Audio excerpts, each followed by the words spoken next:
ایک چھوٹا سا ببلو اپنے امی اور ابو کے ساتھ ایک چھوٹے سے گھر میں رہتا ہے۔ رمضان کا مہینہ شروع ہوتا ہے تو ببلو کی امی ببلو سے کہتی ہے کہ روزہ رکھو۔ ببلو کہتا ہے، نہیں مما، مجھے روزہ نہیں رکھنا ہے، ابھی میں چھوٹا ہوں۔ لیکن بیٹا، آج سے رمضان المبارک کا آغاز ہو چکا ہے اور پہلا روزہ ہر بچے کو رکھنا چاہیے،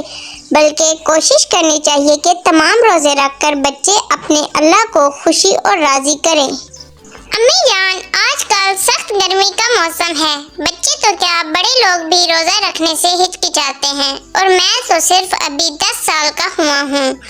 بیٹا، 10 سال کی عمر میں ہر بچے کو فرض روزہ رکھنا چاہیے، کیونکہ یہ اللہ تعالیٰ کا حکم ہے۔ مگر امی جان، مجھ میں اتنی ہمت نہیں ہے کہ میں رمضان المبارک کے پورے روزے رکھوں۔ امی جان نے ببلو کی اس بات پر ناراضگی کا اظہار کیا اور وہاں سے چلی گئی۔ ببلو کی امی نے رات میں پھر ببلو کو روزے کی اہمیت کے بارے میں سمجھایا۔ دیکھو بیٹا، جو بچے یا جو لوگ روزے رکھنے کی نیت کر لیتے ہیں، اللہ تعالیٰ خود ہی انہیں اتنی قوت عطا کر دیتے ہیں کہ جب وہ روزے کا اہتمام کرتے ہیں تو خود بخود ہی ان میں اتنی سخت پیدا ہو جاتی ہے کہ سحری کے وقت سے لے کر افطاری تک انہیں روزہ کچھ نہیں کہتا، بلکہ جب بچے اور بڑے روزہ کھولتے ہیں تو انہیں ایک قسم کی روحانی خوشی حاصل ہوتی ہے۔ ببلو نے کسی حد تک اپنی امی جان کی بات سے اتفاق کیا، مگر ساتھ یہ بھی کہا کہ دیکھیے امی جان، روزہ رکھنے کے لیے تو ساری عمر پڑی ہے، میں نے گرمی سردی میں اسکول بھی جانا ہوتا ہے، اسکول کے کام میں 5-6 گھنٹے لگانے ہوتے ہیں، پھر سخت دھوپ اور حبس میں گھر واپس آ کر کس طرح میں روزہ برداشت کروں گا؟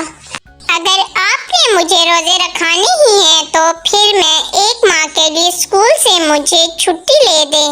میں روزے کی حالت میں گھر میں بیٹھ کر یا لیٹ کر سارا دن گزار لوں گا، اور یوں آپ کو بھی مجھ سے کوئی شکایت نہیں ہوگی۔ امی جان ببلو کی یہ بات سن کر قدرے غصے میں آ گئیں اور اٹھ کر ببلو کے کمرے سے باہر آ گئیں۔ امی کو ناراض دیکھ کر ببلو بھی امی کے پیچھے پیچھے کمرے سے باہر آ گیا۔ دیکھو ببلو میاں،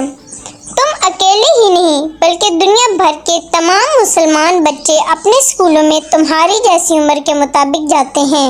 انہوں نے روزہ بھی رکھا ہوا ہوتا ہے اور تمام زندگی کے کام بھی کرتے ہیں، اسکول کے کام کے علاوہ سحری سے لے کر افطاری تک اللہ تعالیٰ کی عبادت کرتے ہیں، 5 وقت کی نماز ادا کرتے ہیں، تلاوت قرآن پاک کرتے ہیں، ساتھ گھریلو کام کاج میں بھی حصہ لیتے ہیں، اس کے باوجود وہ خوش و خرم اور تازہ دم رہتے ہیں، پھر تمہیں کیا قباحت ہے کہ تم ایک روزہ بھی نہیں رکھتے؟ تم ایک روزہ بھی نہیں رکھنے کو کہہ رہے ہو، 30 روزے تو دور کی بات ہے۔ امی جان کی یہ سبق آموز باتیں سن کر ببلو کچھ شرمسار ہو گیا اور اس نے امی جان کی باہوں میں اپنی باہیں ڈالے ہوئے قدرے خوشی سے کہا، دیکھیے امی جان، آپ کی روزہ کے متعلق باتیں میرے دل و دماغ میں سرایت کر گئی ہیں، میں ان باتوں سے بہت متاثر ہوا ہوں، میں آپ سے وعدہ کرتا ہوں کہ آج پہلا روزہ رکھوں گا اور انشاءاللہ سارے روزے پورے کر کے اپنے اللہ، امی، ابو اور بہن بھائیوں کو بھی خوش کروں گا۔ ببلو نے روزہ رکھنے کی ہاں کہہ کر سب گھر والوں کو لاجواب کر دیا۔